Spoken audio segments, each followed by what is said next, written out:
Halo, selamat datang kembali.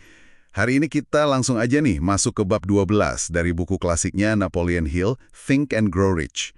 Judulnya aja udah bikin penasaran ya. Otak, stasiun pemancar dan penerima pikiran. Ini langkah ke-12 menuju kekayaan versi Hill. Kita coba kupas nih, gimana sih Hill ngelihat otak kita ini? Katanya bukan cuman organ biasa, tapi kayak pusat komunikasi gitu ya. Betul sekali. Ini konsep yang lumayan wah ya pada masanya, bahkan mungkin sekarang juga. Hill itu kan dia banyak observasi tuh bareng orang-orang hebat kayak Alexander Graham Bell, terus Elmer R. Gates. Nah, dia jadi percaya otak kita ini secara konstan ngirim sama nerima apa yang dia sebut getaran pikiran. Gitu. Dan ini penting banget loh, jadi fondasi buat banyak prinsip sukses lainnya di buku ini. Mari kita bedah bareng-bareng, apa artinya buat kita. Oke. Jadi, ide dasarnya otak kita ini semacam walkie-talkie pikiran gitu. Tapi Hill serius nih, maksudnya beneran dianggap begitu, bukan kiasan aja. Nah itu dia, buat Hill ini lebih dari sekedar kiasan. Dia itu ngelihat pikiran sebagai bentuk energi yang nyata. Dan otak kita ya alatnya buat interaksi sama energi itu. Anggap aja pikiran yang paling sering kita pikirin, pikiran dominan kita, itu kayak garpu tala gitu loh. Dia bergetar di frekuensi tertentu, terus narik hal-hal atau pikiran lain yang frekuensinya mirip. Menarik. Terus dia ada bukti atau argumen pendukung gitu nggak buat ide yang kedengarannya agak unik ini? Ada. Dia nunjuk ke penelitian yang lagi ngetren zaman itu soal telepati sama clairvoyance. Pernah dengar Profesor J.B. Rhine dari Duke University? Oh, penelitian ISP. Iya, pernah dengar sekilas. Gimana tuh hubungannya sama Hill? Apa temuan si Ryan ini? Jadi, Rhine ini bikin ribuan tes. Mau buktiin orang bisa tahu sesuatu tanpa indera biasa atau enggak. Hasilnya nunjukin, ya ada kemungkinan kuat gitu loh, subjek bisa nebak kartu tersembunyi, misalnya jauh di atas angka kebetulan. Nah yang menarik buat Hill, kemampuan ini kayaknya nggak terpengaruh sama jarak. Beda sama energi fisik biasa kan? Oh gitu ya, jarak nggak ngaruh. Iya, buat Hill ini kayak bukti kalau pikiran itu bisa jalan sendiri, tanpa medium fisik. Walaupun ya, sains modern masih hati-hati banget soal ESP ini, tapi bagi Hill ini validasi penting. Kondisi mental kayak fokus, waspada, itu juga ngaruh banget di tes Rhine. Oke, paham. Jadi kalau pikiran bisa saling nyambung gitu, gimana kalau katakanlah beberapa otak disatuin?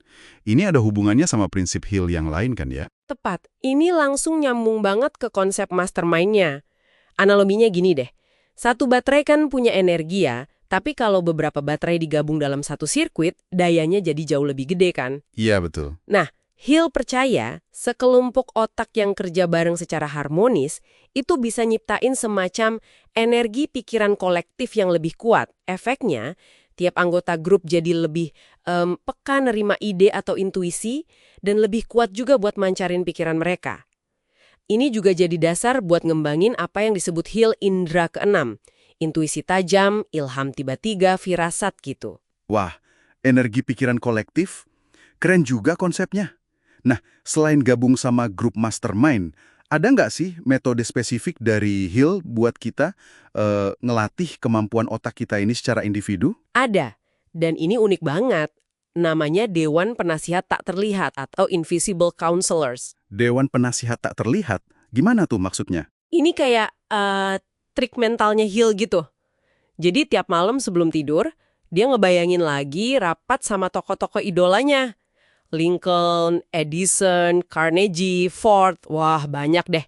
Dia nggak cuma ngobrol dalam bayangan loh, tapi beneran mencoba menyerap kualitas terbaik mereka, minta saran mental buat masalah yang lagi dihadapin. Jadi kayak konsultasi imajiner gitu ya? Iya, bisa dibilang gitu. Hill ngerasa latihan ini bikin dia jadi super reseptif sama ide-ide brilian yang kayaknya datang dari luar.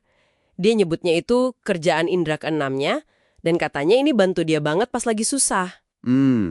Teknik visualisasi yang kuat ya. Jadi intinya nih, kita bisa secara sadar nyetel frekuensi otak kita buat nangkep siaran yang kita mau gitu. Persis, itu dia poin kuncinya. Hill tuh nekenin banget. Otak kita ini jadi magnet buat pikiran apa aja yang paling sering kita putar di kepala. Pikiran dominan itulah yang bakal narik getaran serupa, entah dari, katakanlah, alam semesta atau dari pikiran orang lain. Dan karena menurut Hill kita punya kendali penuh atas pikiran kita, satu-satunya hal yang benar-benar mutlak kita kuasai, ya berarti kita pegang kendali buat ngarahin stasiun radio pribadi kita ini.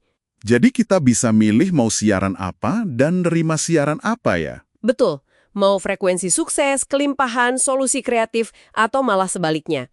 Pilihannya di kita. Oke, jelas banget. Jadi kalau disimpulkan nih, bab 12 ini ngajak kita buat ngeliat otak sebagai alat yang, dinamis banget ya. Bukan cuma organ biologis, tapi kayak stasiun pemancar dan penerima getaran pikiran. Dan potensinya ini bisa kita asah lewat fokus, terus sinergi sama orang lain lewat mastermind. Terus latihan imajinasi kayak pakai invisible counselors tadi, dan pastinya ngasah intuisi atau indera keenam kita. Sip. Dan ini deh, satu pemikiran terakhir buat Anda renungkan. Gimana kalau mulai hari ini, Anda coba beneran memperlakukan otak Anda, itu kayak stasiun radio yang bisa disetting frekuensinya. Frekuensi pikiran mana yang mau Anda kencengin volumenya hari ini? Pikiran soal kelimpahan kah? Solusi kreatif? Atau keyakinan sama tujuan Anda? Semuanya kembali ke pilihan Anda. Terima kasih banyak sudah menyimak kupasan kita kali ini.